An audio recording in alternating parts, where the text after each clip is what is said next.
Jadi firman Allah Subhanahu wa taala, "A'udzubillahi minasyaitonir rajim, wa in kuntum junuban fattahharu." Dan jika kamu berjunub iaitu berhadas besar, maka bersucilah. Surah Al-Baqarah.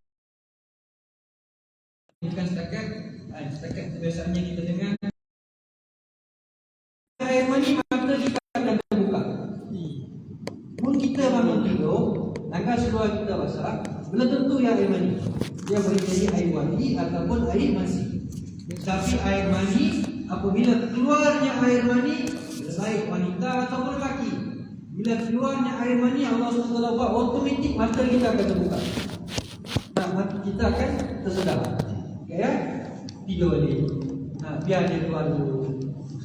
Betul sih, selalu macam ni anak. Ni ada lalu angkat, ulang. Jadi, dia akan automatik terbuka matanya. Iaitu mimpi mengeluarkan air mani. Dan juga, kata kita ceritalah apa perbezaan air mani. Tapi rasa kami tak pernah cerita perbezaan air mani dengan air wadi. Tapi syihal kami cerita sikit dalam air wadi ataupun air mazi. Apabila kita angkat dan kita lihat seluar kita ada basah, biarkan dulu. Munnya kering walaupun jadi seluar atas seluar yang hitam ataupun seluar yang putih. Bila dia kering tanpa melihat apa-apa, maka dia bukanlah air mani. Tapi bila dia kering dan dia merasa kesat, pun seluar hitamnya akan nampak seperti putih-putihan yang merasa kesat dan juga baunya seperti bau roti busuk, maka ia adalah air mani. Baunya seperti bau roti busuk. Dan juga bila kita sentuh kain yang tempat lain dengan kain yang tempat yang kering ini adalah kesat, keras. Dia akan mengeras.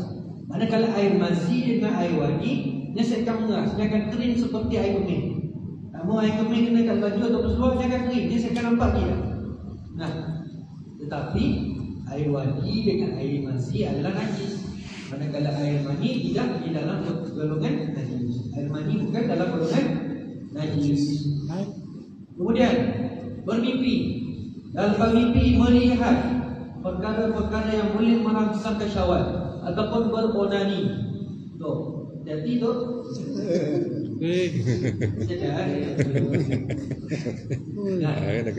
maka wajiblah ke atas dirinya untuknya bermandi. Selaku dengan hadis Nabi SAW daripada hadis Ummu Salmah radhiyallahu anha berkata bahawa Ummu Sulaim telah berjumpa dengan Rasulullah SAW. Lalu berkata, wahai Rasulullah, sesungguhnya Allah Subhanahu wa taala tidak malu menyatakan kebenaran. Maka adakah perlu seorang wanita itu mandi apabila dia telah bermimpi? Maka jawab baginda Nabi sallallahu alaihi wasallam, ya, apabila dia nampak air. Yalah, air dia lah kami ceritakan ni ulaskan air yang bentuk macam ni. Yang kami cerita adalah air yang akan bentuknya bukannya rupanya jernih, tapi rupanya warna putih. Dan apabila dia kering, dia akan berkerasan. Dan juga bau dia seperti bau roti busuk. Dan seterusnya, golongan yang diwajibkan ataupun sebab-sebab seseorang itu diwajibkan untuk mandi wajib apabila dia telah melakukan setubuh ataupun berjima. Jadi baik lelaki ataupun wanita yang telah melakukan jima, diwajibkan kedua-duanya mandi sama ada keluar air mani ataupun tidak. Contohlah baru tengah bersetubuh, berjima dengan isteri, pasangan suami isteri, tengah berjima, tiba-tiba anak nangis, alulah tergantung. Walaupun tidak mengeluarkan air mani, tetapi hukum ke atas dirinya wajib untuk mandi, wajib. Apabila kemaluan si lelaki telah pun menyentuh kemaluan si wanita, walaupun tidak mengeluarkan air mani, maka wajib ke atas kedua-dua mereka untuk mandi junub. Jelas? So benda tu penting, sangat-sangat penting. Sebab apa? Bagi ada setengah golongan yang berkefahaman apabila satu orang lelaki dan juga wanita bersetubuh tetapi tidak sempat mengeluarkan air mani, maka mereka tidak perlu mandi junub. Ada golongan macam ni, banyak. Akan tetapi mengikut Imam Mazhab Syafi'i, apabila kemaluan lelaki telah menyentuh kemaluan wanita, maka wajib atas diri mereka untuk mandi junub meskipun air mani mereka tidak keluar. Meskipun walaupun tidak mengeluarkan apa-apa, tidak mendatangkan air mani, tetapi wajib untuk mandi junub. Selaku dengan hadis Nabi SAW yang diriwayatkan oleh Abu Hurairah radhiyallahu anhu telah bersabda bahawa Nabi SAW memberitahu apabila seseorang telah duduk antara cabang-cabang yang empat, cabang-cabang yang empat iaitu tubuh isterinya. Dalam bahasa hadis tinggi kan, seseorang itu telah duduk di antara cabang-cabang yang empat iaitu tubuh isterinya. Nah, kemudian dia bersungguh-sungguh berjimat dengan isterinya, maka diwajibkan mandi. Hadis riwayat Al-Bukhari. Dalam riwayat Muslim ditambahkan lagi walaupun tidak keluar air maninya. Jadi kita ikut pada hadis yang sahih, hadis Bukhari dan juga hadis riwayat Imam Al-Muslim. Walaupun tidak mengeluarkan air mani. Kemudian golongan yang ketiga, jelas tak? Setakat itu jelas. Kemudian golongan yang ketiga, golongan yang wajib memandi apabila adalah golongan yang seterusnya, golongan yang wajib memandi memandi hadas adalah golongan wanita yang keluarnya darah haid. Apabila seorang wanita yang keluarnya darah haid. Jadi haid, apakah maksud haid? Haid adalah darah yang keluar daripada farasnya satu orang wanita yang apabila sampainya umurnya balik tanpa sebarang sebab ataupun waktu-waktu yang tertentu, kerana ia menjadi kebiasaan bagi seorang wanita apabila cukup umurnya. Kebiasaannya wanita datang haid, kebiasaannya adalah pada umurnya 9 tahun. Ada yang awal, ada yang akhir, tapi kebiasaannya wanita akan datang haid pada umurnya 9 tahun. Dan lelaki akan datangnya mimpi pada umurnya 11 tahun. Kebiasaannya lah, menyesi berkaul lah. Punya berkaul 7 tahun dah keluar, datang mimpi dah. Walali je.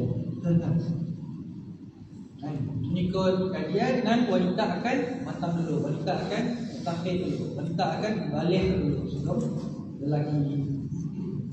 Jadi apabila seseorang wanita itu telah berhentinya darah haidnya mengikut tempoh yang biasa, cepat ataupun lama, maka dia diwajibkan mandi. Jadi berapa lamakah tempoh haid itu? Jadi penting bagi wanita dan juga penting bagi kita yang lelaki. Sebab apa? Kita ada isteri, ada anak perempuan, ada juga bakal isteri. Jadi penting untuk kita mengetahui. Sebab apa? Sebab kita lah yang kena bimbing anak dan isteri kita. Jadi tempoh haid yang paling singkatnya adalah masanya adalah dalam selama sehari semalam. Satu hari dah dia datang haid. Paling singkat. Dia tahu kitarannya. Okey, patutnya dalam minggu tu aku datang haid. Esoknya dia datang haid, satu hari semalam, lusanya dah set lagi dah. Sampailah dia nemu kitaran seterusnya. Maksudnya haidnya datang selama satu hari je. Tak ada masalah. Tetap dihitung sebagai haid. Bila dia nangka satu hari semalam dah bersih. Yang pun nunggu nangka hari kedua, hari ketiga saya dah haid, maka dia dibenarkan untuk mandi hadas. Tidak masalah. Kemudian haid yang paling lama. Haid yang paling lama adalah masanya adalah selama 15 hari 15 bulan. Ingat dia bukan 14 hari, bukan 13 hari, bukan 12 hari. Haid yang paling lama darahnya keluar secara berterusan daripada hari pertamanya haid sampai ke hari ke-15. Maka 15 harinya digelar sebagai darah haid. Ataupun kebiasaan haid. Yang pertama kita cerita paling singkat satu hari satu malam. Yang kedua kita cerita paling lama. Paling lama haid 15 hari 15 malam. Tetapi kebiasaannya haid bagi satu orang wanita iaitu berlaku dalam tempoh seminggu ataupun 6 hari. Ialah kebiasaannya.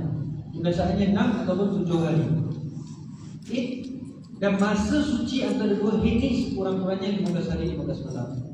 Masa suci antara dua haid, antara dua haid tu ini adalah mestilah 15 hari 15 malam. Kata macam tu. Tetapi jika darah tersebut keluar kurang daripada sehari semalam ataupun lebih daripada 15 hari 15 malam, maka hal itu akan menjadikan darah tersebut menjadi darah darah istihadah, ataupun digelar sebagai darah penyakit. Nah, nya kurang daripada sehari semalam, kan? Nya keluar tengah hari, petang saya degi, malamnya saya degi, esok saya degi. Dia bukan darah haid, dia darah istihadah. Sebab darah haid yang paling singkat mestilah keluar selama 1 hari 1 malam. Tengah hari keluar, malam keluar, esok pagi keluar. Dia digelar darah haid, walaupun lusaknya si keluar lagi. Hanya mesti sehari semalam yang keluar haid, tapi yang keluar sekali je, singkat daripada 1 hari 1 malam, ataupun haidnya lancar, haidnya terlampau kuat, sehingga kan daripada hari pertamanya haid sampai ke hari 15 si putus haidnya. Masuk hari ke-16, adakah darah yang masih darah haid? Tidak. Masuk hari ke-16, otomatik darahnya menjadi darah istihadah. Walaupun daripada hari pertama sampai ke hari 16 darahnya keluar dengan banyak yang sama, warna yang sama, bau yang sama. Tapi kalau kita naga balik pada hari yang ke-16, kata kami cerita kepada wanita, kita mesti kita tahu juga apakah perbezaan darah haid dan juga darah istihadah. Macam ni kita nak tahu bezanya. Nah, kita ada isteri kita tanya dengan kita sih tahu kan masalah jadinya. Nah, ataupun anak kita yang nak datang balik, hanya kita naganya selama umurnya dah balik 9 tahun, umurnya 11 tahun, dia datang haid dah 15 hari. Maka hari ke-16 nya masih mengeluarkan darah. Tetapi dia si tahu apa hukumnya. Hanya si tahu adakah ia adalah darah istihadah, apakah yang patut buat ketika darah istihadah. Ataupun yang pun si tahu dia tanda dah 20 hari. Dia datang haid, dia rasa 20 hari dia datang haid, 20 hari dia si solat. Dah berdosa tanya. Sebab apa? Kata dia. Sebab apa? Sebab darah istihadah adalah darah yang keluar daripada penyakit. Dan darah penyakit lah, biasanya digelar sebagai darah penyakit yang keluar daripada faraj ataupun wanita di luar faraj wanita apabila di luar waktu haid ataupun nifas. Haid 15 hari. Hari ke-16 masih keluar darah, maka dia digelar sebagai darah istihadah, bukan lagi darah haid. Jadi apabila seseorang wanita itu keluarnya darah istihadah, maka dia tidak diwajibkan mandi, bahkan dituntut untuk melakukan ibadat seperti solat, puasa dan sebagainya, kerana ia bukan lagi darah haid. 15 hari 15 malam dia datang haid, hari ke-16 dia datang darah, maka ia digelar sebagai darah istihadah. Dan darah istihadah itu perlu dia dibersihkan, perlunya bersihkan, dan kemudian dia perlu mandi. Lepas dia bersihkan, kemudian dia perlu solat. Contoh, dia datang waktu zuhur, dia nakal, dia berdarah, maka dia perlu bersihkan darah. Dia dah mandi dah, cukup 15 hari 15 malam. Nah, hari ke-16 itu pagi dia mandi junub. Saya tengah hari dia nakal masih keluar darah, adakah dia perlu mandi lagi? Tidak. Sebab apa? Ia bukan darah haid lagi, ini adalah darah istihadah.